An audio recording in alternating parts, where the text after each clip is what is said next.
last year here in Tucson, I've ended up about ripping my ear off.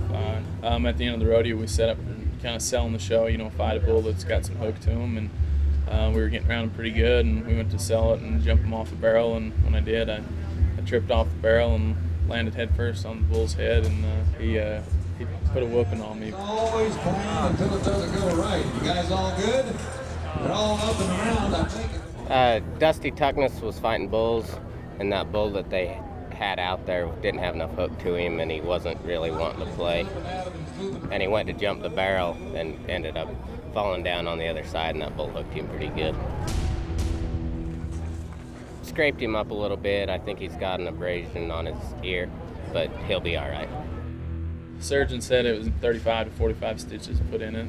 It kind of sucked at the time, but you got to take the good with the bad. And if it's bad enough, they'll tell us, we probably ought to sit out. And they said, I really don't need my ear to fight bulls, so we jump back out there in the ring with them.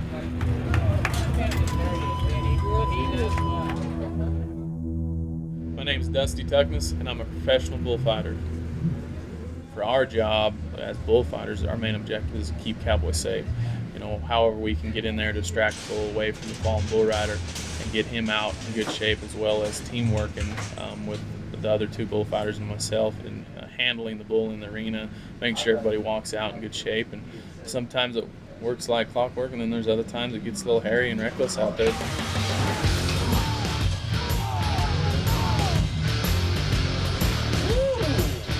Ladies and gentlemen, the guy that got thrown in the air just happens to be the 5-time and the reigning bullfighter of the year of professional rodeo, Dusty Tuckness from Wyoming. You okay, Dust?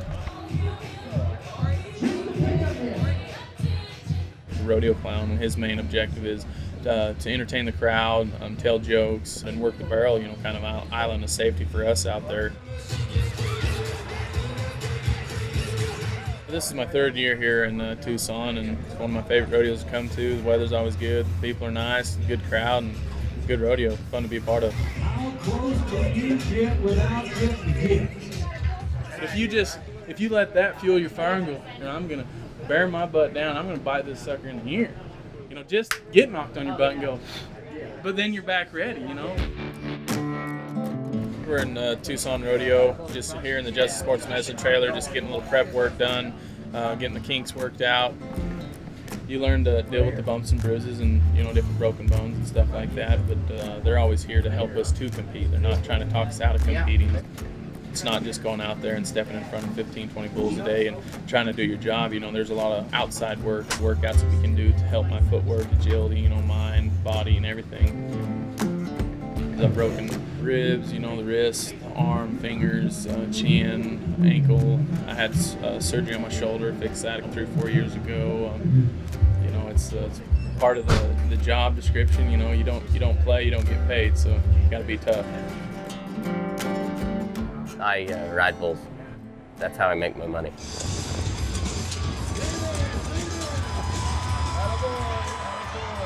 Without the bullfighters, we couldn't go down the road and do our job. They make the difference. Keep the bulls off of us from getting hooked and all that. I can't say enough about them. Those guys are awesome. I'm originally from Idaho. I was born in Idaho, but live in Wyoming now. I grew up into it my whole life. My dad fought bulls, so I guess I kind of started getting around bulls at a young age, about 12 years old.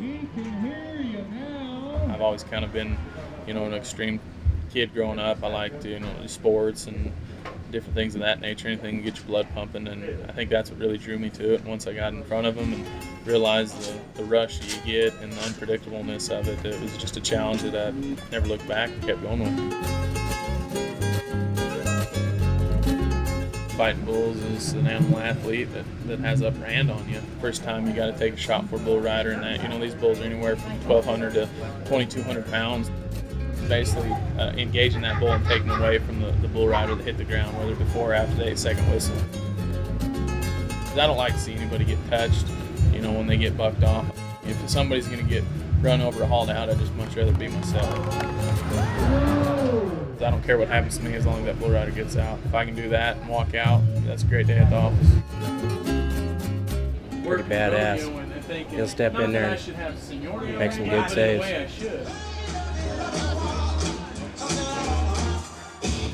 from the time you leave, there's no safety out there. I mean, it's you, the bull, and the bullfighter. And a good bullfighter can step in and take a shot for you anytime, keep you healthy.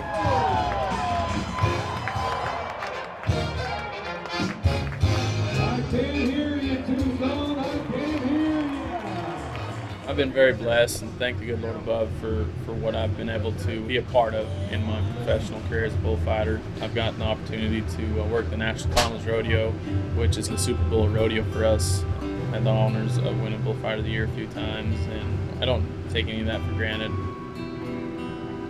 Everybody nods their head. Anywhere I'm at, I wanna be the best that I can be.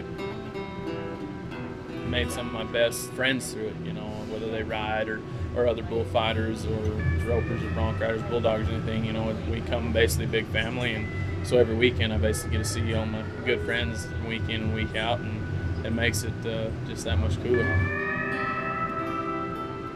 You know, life on the road and rodeo is almost home. You know, my vehicle, the hotel, the trailer, it's kind of home to me anymore.